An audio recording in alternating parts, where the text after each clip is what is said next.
très bonne initiative de ces grands projets qui est le registre des appareils mobiles, le RAM en sigle, un grand projet qui pourra contribuer à la construction d'une grande république que nous rêvons bien, la république de nos rêves, de notre rêve, une république moderne, une république numérique. Madame, c'est un grand projet. Le RAM n'est pas l'ennemi du peuple d'abord non plus. Le RAM vient renforcer les slogans fétiches qu'est le peuple d'abord. Donc c'est pour contribuer au bien-être, à l'amélioration, bien sûr que oui, du vécu quotidien de la population. À des objectifs assez précis. On a constaté la mauvaise qualité de la connexion. On a constaté les vols, on a constaté la contrefaçon. Mais ici, cette fois-ci, dans les objectifs du RAM, c'est vérifier la conformité des appareils mobiles aux normes établies par le standard international. Le tarif de certification du RAM dépend d'un téléphone à l'autre. Pour les téléphones à 2G, le tarif est de 0,17 $ par mois et pendant 6 mois. Pour les téléphones 3 à 4G+, la tarification est de 1,17 $ par mois et pendant 6 mois. Nous assistions bien sûr que oui à la mauvaise qualité de service des communications. Et si le RAM intervient aujourd'hui en tant que tel, c'est pour améliorer, n'est-ce pas, le service des communications.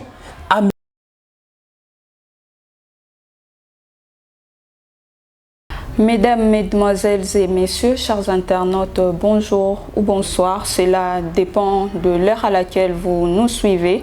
Nous sommes là avec votre émission Les décryptages de l'information qui vous est présentée par Marlène Bampembambi. Alors, continuez toujours à vous abonner massivement sur notre chaîne Jeunesse Congolaise Magazine TV, JCT Magazine en sigle. Et surtout, n'oubliez pas de cliquer sur la cloche de notification pour avoir des informations en temps réel. Aujourd'hui, le RAM est devenu l'ennemi de la population, c'est la question que nous nous posons. Et pour vous, aujourd'hui, nous allons recevoir Maître Georges Moudiani. Il est assistant à l'université de Kinshasa, mais aussi chercheur en droit des télécommunications, président du réseau des scientifiques de la République démocratique du Congo. Ajouté à cela, il est aussi cadre de l'IDPS Kibasa, à qui je dis bonjour. Bonjour madame. Vous allez bien, Maître Georges? Ah, super tranquille madame. Ok. Aujourd'hui, la population considère maintenant le RAM comme un ennemi. Que pourrez-vous dire à propos de cela? Merci d'abord madame pour l'invitation. Et d'entrée des jeux, je veux quand même placer une petite note tout au départ. D'abord remercier les autorités de la République qui ont pris cette très bonne initiative de ces grands projets qui est le registre des appareils mobiles, le RAM en sigle, un grand projet qui pourra contribuer à la construction d'une grande république que nous rêvons bien, la république de nos rêves, de notre rêve, une république moderne, une république numérique. Les RAM, madame, c'est un grand projet. Le RAM n'est pas l'ennemi du peuple d'abord non plus. Le RAM vient renforcer les slogans fétiches qu'est le peuple d'abord. Donc c'est pour contribuer au bien-être, à l'amélioration, bien sûr que oui, du vécu quotidien de la population, d'une manière ou d'une autre. Ok, merci. Et quel est l'impact de ces RAM, registre des appareils mobiles? Madame, de nos jours, nous assistons à des téléphones contrefaits.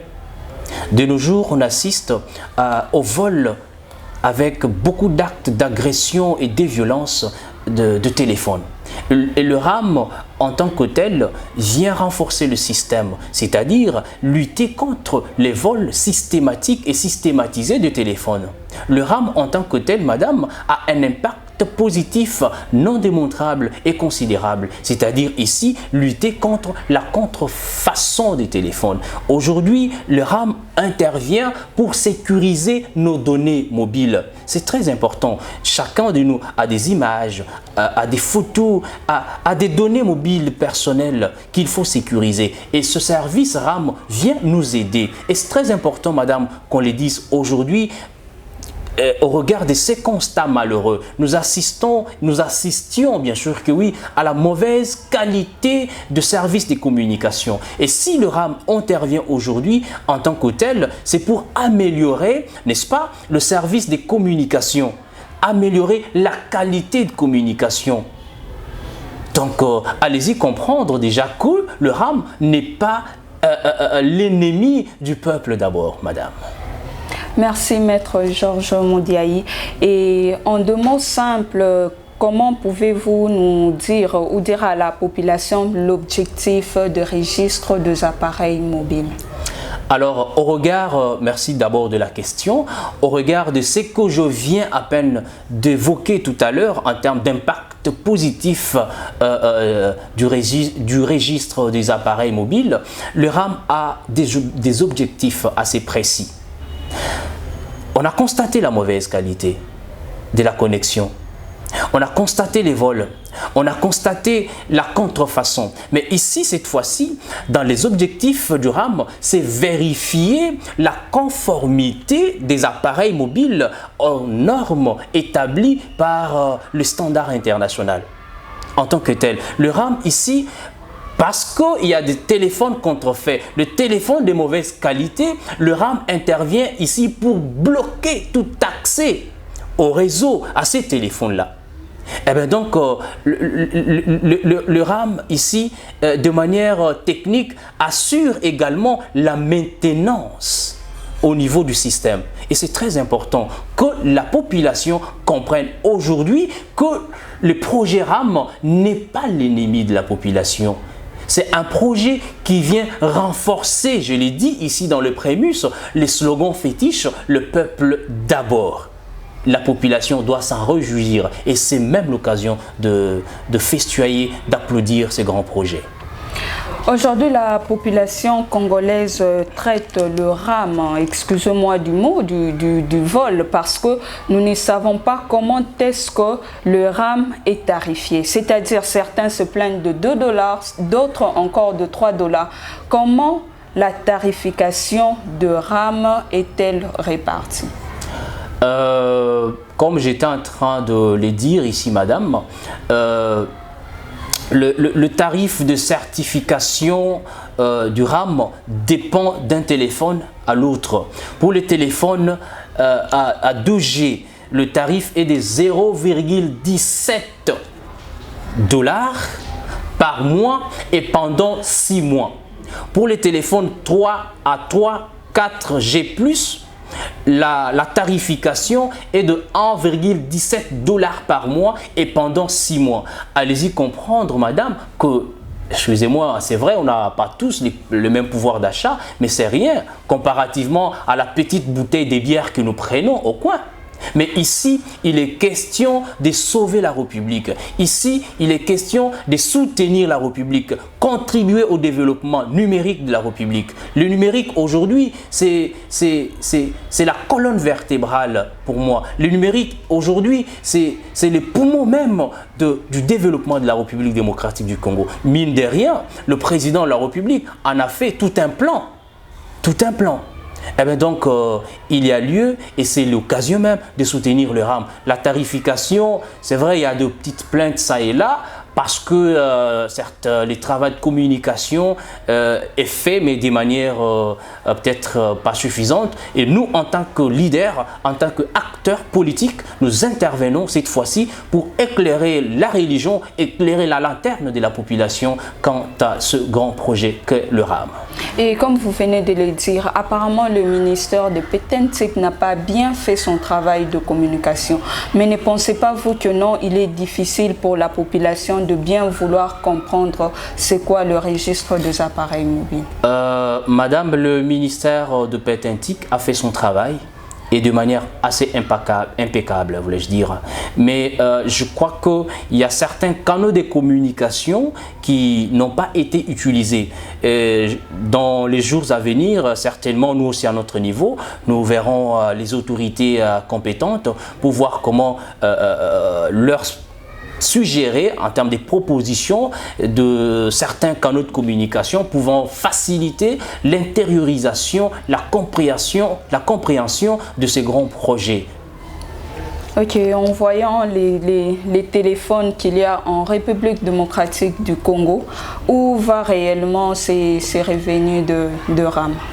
C'est une question très épineuse que se pose quantité de Congolais en séjour. Où va l'argent produit par le RAM? Madame, mais j'interviens ici pour désinquiéter la population que l'argent produit par le RAM est versé dans les trésors publics. L'argent produit par le RAM est versé dans les caisses de l'État. Et peut-être parce qu'on n'a pas parlé des avantages, à quoi servira cet argent? C'est vous qui allez me poser cette question, bien sûr que oui, mais je me la pose déjà quand même. Pourquoi cet argent et à quoi pourra-t-il servir? Mais madame, aujourd'hui vous avez entendu le ministère de Pétentique parler trichement de son excellence Augustin Kibasa Maliba. L'installation d'une connexion Wi-Fi gratuite dans les universités. Mais avec les projets RAM, les soucis ici est d'interconnecter ou de connecter toutes les universités de la République. Mais c'est un grand projet, madame. Les soucis ici, madame, c'est d'avoir une administration numérique où tout se passe à distance, en ligne, à distance, et les tâches administratives seront faites, exécutées de manière la plus aisée possible. Madame, ici, les soucis est d'avoir la jeunesse, notre jeunesse aujourd'hui, être introduite dans le monde des nouvelles technologies de l'information et de la communication. Il y aura des grands panels, des cours en ligne qui seront mis à la disposition des étudiants. Les étudiants doivent se former. Les étudiants doivent apprendre et beaucoup apprendre, madame. Pourquoi? Parce que le président de la République, son Excellence Félix Antoine Tshilombo Tshisekedi, a fait de l'éducation la colonne vertébrale de sa gouvernance. La clé du changement, le principal ascenseur social, madame.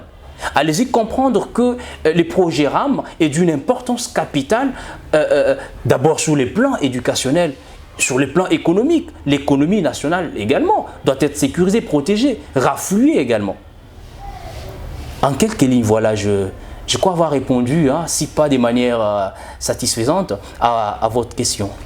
Ok, Maître Georges Modiani, nous allons juste un peu survoler par rapport à ce qui s'est passé contre la marche pacifique de la population hier, la répression de la police face à la population. Que pouvez-vous dire par rapport à cela? Parce que la population a le droit de manifester quand il y a quelque chose qui ne marche pas. Mais comment est-ce que la police peut repousser la population avec de gaz lacrymogène, tout ça? Que dites-vous par rapport à cela? Madame, les droits de manifester est constitutionnel. Et nous, l'UDPS, aujourd'hui, nous ne pouvons pas étouffer une quelconque manifestation. Ici, vous évoquez la dimension de la police qui a étouffé. Non, on étouffe une marche qui a eu lieu. Il n'y a pas eu marche en République démocratique du Congo. Vous avez vu les mouvements citoyens se rétracter par la suite pour dire que ces mouvements soutiennent les projets RAM. Il n'y a pas eu marche. Ce sont des brigands qui étaient en train de s'organiser pour voir comment piller le peuple, madame. Il n'y a pas eu marche. Moi, je n'ai pas vu Calico, je n'ai pas vu les mouvements citoyens XY marcher contre les RAM. Par contre, ces mouvements ont soutenu par la suite, lorsqu'ils ont compris l'importance, la quintessence de ces projets, ils se sont dit « Ah, waouh, c'est un grand projet sur lequel il faut sauter, c'est un grand projet qu'il faut soutenir ». Il n'y a pas eu marche, il n'y a pas eu, entre guillemets, violation des droits de l'homme comme on l'entend dans le couloir, madame. Ok, merci Maître Georges. Et que pouvons-nous retenir essentiellement du registre des appareils mobiles? C'est peut-être un message que je voudrais ici, par votre micro, adresser à la population. Chers Congolais, le projet RAM, c'est un grand projet qui pourra sauver la République. Regardez notre budget aujourd'hui. Il est de combien? C'est honteux avec tout ce que nous avons comme richesse. Nous avons un budget assez faible. Mais grâce à ces projets, je mets ma main à couper. Le budget de l'État pourra connaître une certaine ascension. À ceux-là qui sont encore dans la négativité, certes, nous voulons tous un état des droits, mais nous ne devons pas l'oublier. Il y a également les devoirs de l'État. Et ces devoirs sont pour nous des obligations civiques. Les devoirs de l'État sont des obligations civiques. Et il faut se taper main dans la poitrine. Si demain, après-demain, il y a un projet qui est réalisé, je me dis, voilà, ce projet a été réalisé avec ma contribution.